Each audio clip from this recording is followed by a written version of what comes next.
फतेहाबाद में भाजपा किसान मोर्चा प्रदेश अध्यक्ष महेश चौहान का जोरदार स्वागत। ट्रैक्टर काफिले के साथ पहुंचे जिला कार्यालय फतेहाबाद। किसानों की समस्याओं पर हुआ मंथन। चौहान बोले, किसानों के हितों को सर्वोच्च प्राथमिकता दे रही है भाजपा सरकार। नमस्कार, उदय न्यूज में आपका स्वागत है और मैं हूं आपके साथ पवन सिंह, निवर्तमान जिला मीडिया प्रभारी भाजपा फतेहाबाद। बता दें कि फतेहाबाद में भाजपा किसान मोर्चा के नवनियुक्त प्रदेश अध्यक्ष महेश चौहान के आगमन पर भाजपा कार्यकर्ताओं और किसान मोर्चा पदाधिकारियों ने जोरदार स्वागत किया। जिला भाजपा कार्यालय उदय कमल पहुंचने पर फूल मालाओं और पुष्प गुच्छ से उनका अभिनंदन किया गया। कार्यकर्ताओं के उत्साह से कार्यक्रम स्थल पर एक खुशी का माहौल देखने नजर आया। कार्यक्रम में महेश चौहान ने किसान मोर्चा पदाधिकारियों और कार्यकर्ताओं से संवाद किया, जिस संवाद में किसानों की विभिन्न समस्याओं, कृषि क्षेत्र की परिस्थितियों तथा केंद्र और हरियाणा सरकार की किसान हितैषी योजनाओं पर विस्तार से चर्चा की गई। महेश चौहान ने कहा कि भाजपा सरकार किसानों के हितों की सर्वोच्च प्राथमिकता देते हुए लगातार कार्य कर रही है। किसानों की आर्थिक स्थिति और मजबूत करने, कृषि लागत कम करने, उत्पादन बढ़ाने और उन्हें आधुनिक कृषि तकनीक से जोड़ने के प्रयास किए जा रहे हैं।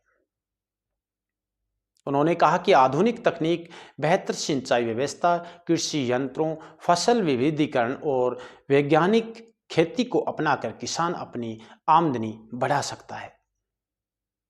उन्होंने कार्यकर्ताओं से गांव-गांव जाकर किसानों की समस्याएं सुनने तथा पात्र किसानों को सरकारी योजनाओं का लाभ दिलाने में अपना सहयोग करने का सभी से आग्रह किया। तो वहीं मौजूद भाजपा जिला अध्यक्ष एडवोकेट प्रवीण जोड़ा जी ने कहा कि भाजपा ने हमेशा किसानों के सम्मान, समृद्धि और सशक्तिकरण को प्राथमिकता दी है।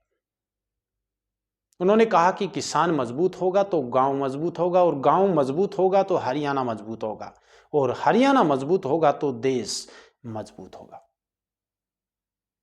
कार्यक्रम में प्रदेश महामंत्री सुनील वत्स, प्रदेश उपाध्यक्ष सुमित हुड्डा, जिला किसान मोर्चा अध्यक्ष बिंदर सिंह, मोर्चा प्रभारी मनदीप लांबा, जिला महामंत्री अशोक जाखड़ जी, जिला महामंत्री विकास ललोदा जी, उपाध्यक्ष सुमन खिचड़ जी और महिला मोर्चा अध्यक्ष सुमन बजाज जी, भीम लांबा, लाइकराम गढ़वाल, विनोद खिचड़, जगदीश शर्मा जी, राहुल सेठी सहित अनेक पदाधिकारी एवं कार्यकर्ता मौजूद रहे। इसी के साथ ही मैं पवन सिंह, पूर्व जिला मीडिया प्रभारी भाजपा फतेहाबाद। जय श्री राम। मेरा अभिनंदन और स्वागत किया। मैं फतेहाबाद की इस उदय नगरी को शीश झुकाकर नमन और प्रणाम करता हूं। आप बहुत ही जोश से मेरा स्वागत और अभिनंदन किया और आपने मुझे बहुत अच्छी तरह से सुना भी। लेकिन एक छोटी सी बात और कहना, किसान क्या क्या दे रहा है? किसान अन्नदाता है इस देश का। किसान के घर से सैनिक पैदा होता है, किसान के घर से वैज्ञानिक पैदा होता है, किसान के घर से आईएएस और आईपीएस पैदा होता है और किसान के घर से पहलवान पैदा होता है। किसान के घर से वो सारी देश की सुरक्षा पैदा होती है। मैं किसान के लिए, मोदी जी ने अभी कहा था कि मैं देश की जनता को कहना चाहता हूं कि कुछ दिन के लिए सोना ना खरीदे हैं। मोदी जी ने ये कहा और इस देश के किसानों ने सोना खरीदना बंद कर दिया। और मोदी जी ने कहा कोरोना के समय में कि ताली बजाओ, दीपक जलाओ, थाली बजाओ। मोदी जी के कहने पर ये देश चलता रहा मित्रों। लेकिन एक बात और कहना चाहता हूं कि 2014 में जब कांग्रेस की सरकार गई थी तो ये देश विश्व में 91वें स्थान पर था और आज 12 वर्ष में विश्व की चौथी बड़ी अर्थव्यवस्था ये भारत है। इसमें सिर्फ सरकार की भूमिका नहीं है, इस देश के एक सबसे गरीब से गरीब व्यक्ति की भी इसमें हिस्सेदारी है। इस देश को बढ़ाने वाला एक एक व्यक्ति मोदी जी के साथ खड़ा है मित्रों। गुरु तेग बहादुर सिंह, बंदा बहादुर सिंह। मित्रों, जब इनकी बात याद करते, जब इनका इतिहास पढ़ते हैं तो ध्यान में आता है कि देश के लिए आज से 500 साल पहले, 700 साल पहले, 600 साल पहले, 200 साल पहले किन किन समाज के लोगों ने अपने जीवन की आहुतियां दी, क्योंकि ये समाज, ये भारतवर्ष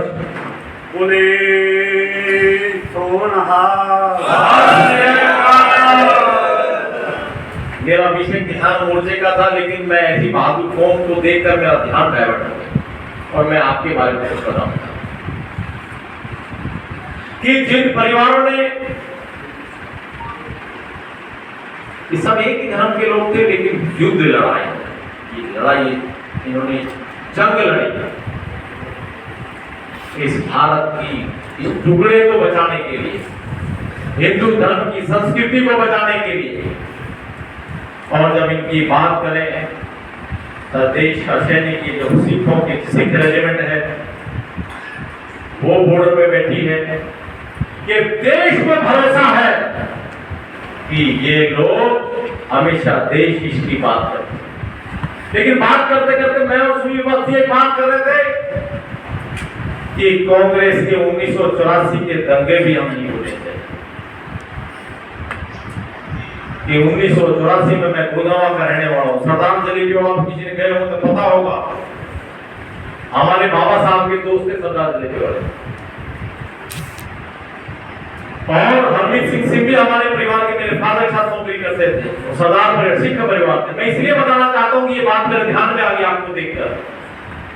जब 1984 का दंगा हुआ तो कांग्रेस के लोगों ने जो ये सज्जन कुमार है, सजाया आपका है कांग्रेस का, सजाया आपका सज्जन कुमार, कांग्रेस का सज्जन कुमार को सब जानते हो, उसको कोर्ट ने सजा दी। सजाया आपका सज्जन कुमार के बारे में कांग्रेस का सांसद दीपेंद्र सिंह हुड्डा ये कहता है कि सज्जन कुमार मेरे रोल मॉडल थे। मैं आप सब लोगों से यह पूछना चाहता हूं कि जिस व्यक्ति के सिखों के खून से हाथ रंगे हो, वह किसी व्यक्ति का, किसी राजनीतिक दल का कभी रोल मॉडल हो सकता है क्या? मुझे बड़ी पीड़ा हुई इस बात को सुनकर। जिस व्यक्ति को 5 बार 4 बार सांसद बना के भेजा हो इस देश ने, सिख समाज ने भी। जब मैं रोहतक में बात कर रहा था तो रोहतक वाले सिख सरदार मेरे से भाई बोले कि हमने कांग्रेस को वोट दिया है, और हमारे वो भी परिवार याद है जो दिल्ली में टायर जलाकर जो जिंदे आग लगा दी गई थी, जिनको कढ़ाई में, सरदार जलेबी की जो बात कर रहा हूं, 12 साल के बच्चे को कढ़ाई में डाल दिया, मेरे बाबा ने मुझे बताया। ऐसे बहुत सारे परिवार होंगे जिनके घरों में घुसकर बच्चों के साथ जबरदस्ती करने के प्रयास कर, और इस बात को हमें कभी भूलना नहीं चाहिए, क्योंकि मैं उस कौम की बात कर रहा हूं जिस कौम ने इस संस्कृति और इस देश और इस धर्म को बचाने के लिए अपनी पीढ़ियां खोई थी।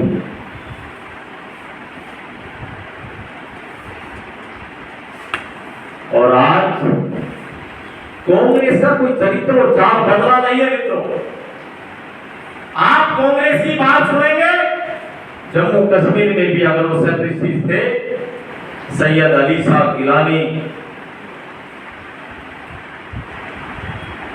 ऐसे लोग जिन्होंने देश के खिलाफ काम किया हो, कांग्रेस हमेशा उन्हीं के साथ खड़ी रही है। आप सब लोगों को इस बात का ध्यान रखना चाहिए। मैं सिख भाइयों से ये नमन करता हूं कि मैंने बात करते करते मैं आपको देखकर इतना जोश में आ गया कि मेरे से रुका नहीं गया, क्योंकि दीपेंद्र हुड्डा ने ये बात कही। और बहुत बड़ा कमेरा वर्ग है ये। पूरे देश में अगर देखेंगे तो भारत की अर्थव्यवस्था 90% किसानी करने वाले लोग पूरे देश की अर्थव्यवस्था किसानों के आसपास घूमती है। इस देश को चलाने वाला किसान है और किसान को सम्मान देने का काम हमारे देश के प्रथम प्रधानमंत्री हमारे भारतीय जनता पार्टी के अटल बिहारी वाजपेयी जी। मैं अटल बिहारी वाजपेयी जी को इसलिए याद दिलाना चाहता हूं कि अटल बिहारी वाजपेयी जी ने किसान क्रेडिट कार्ड लाने का काम किया कि किसान जब अपने खेत में जुताई करे, अपने खेत में जाकर बीज लेने की बात करे, खाद लेने की बात करे, तो उसके पास अपना क्रेडिट कार्ड हो, वो कम ब्याज पे पैसा बैंक से लेके अपना काम चला सके। लेकिन मोदी जी ने यह तय करके दिखाया कि ये किसान क्रेडिट कार्ड नहीं, किसान के लिए जब खेती और बिजाई और जुताई के लिए जब पैसा चाहिए, खाद के लिए जब पैसा चाहिएगा, तो मोदी जी ने कहा कि मैं किसान को किसान सम्मान निधि के नाम पर 6,000 रुपए प्रति वर्ष रुपए दूंगा। मोदी जी ने किसान सम्मान का नाम दिया, किसान सम्मान निधि, और आपके सबके अकाउंट में प्रति एकड़ के हिसाब से 6,000 रुपए सालाना आ रहे हैं। और मोदी जी ने यह भी कहा अभी 15 अगस्त को, मित्रों ये तो मेरी भी अरदास और हम सब लोगों की अपेक्षा भी है कि हम सब लोग जैविक खेती की तरफ धीरे धीरे चलते जाना चाहिए, ऑर्गेनिक खेती की तरफ भी जाना है, क्योंकि जितना पेस्टिसाइड आप खा रहे हैं उतनी बीमारी भी बढ़ रही है। और जैविक खेती की गेहूं ऑर्गेनिक होगा तो वो 3 गुना रेट में बिकेगा, अगर नॉर्मल होगा पेस्टिसाइड से बेचेंगे तो 3 गुना कम बेचेंगे। और हमें सरकार की उन योजनाओं को भी ध्यान में रखना चाहिए जिन पे सब्सिडी है, सरकार उसको प्रोत्साहन देना चाहती है। पोली हाउस लगाइए, अच्छी सब्जी बोइए, नेट हाउस लगाइए। सरकार ने ट्रैक्टरों पर, किसानों के लिए सोलर पर, एरो पर, कल्टीवेटर पर, बहुत सारे साधनों पर सब्सिडी दी। ये भारतीय जनता पार्टी के किसान मोर्चा के कार्यकर्ता एक एक किसान के पास प्रदेश सरकार और केंद्र सरकार की योजनाओं को किसान तक पहुंचाने का काम करेगा। मैं आदरणीय बिंदर जी हमारे जिला के अध्यक्ष हैं, ये हम सब किसान मोर्चे के कार्यकर्ताओं की ड्यूटी है कि हम किसानों के घर तक ये योजना पहुंचाएं, क्योंकि किसान को इतनी फुर्सत नहीं है कि वो सरकार की योजनाओं को ढूंढे। सुबह खेत में जाता है और शाम को आता है, लेकिन भारतीय जनता पार्टी के किसान मोर्चे के कार्यकर्ताओं की जिम्मेदारी है कि हम सब लोग किसानों के दरवाजे पर जाकर भारतीय जनता पार्टी के केंद्र सरकार और प्रदेश सरकार की जो सारी योजनाएं हैं, हम किसान के दरवाजे पर जाकर किसानों को बताएं।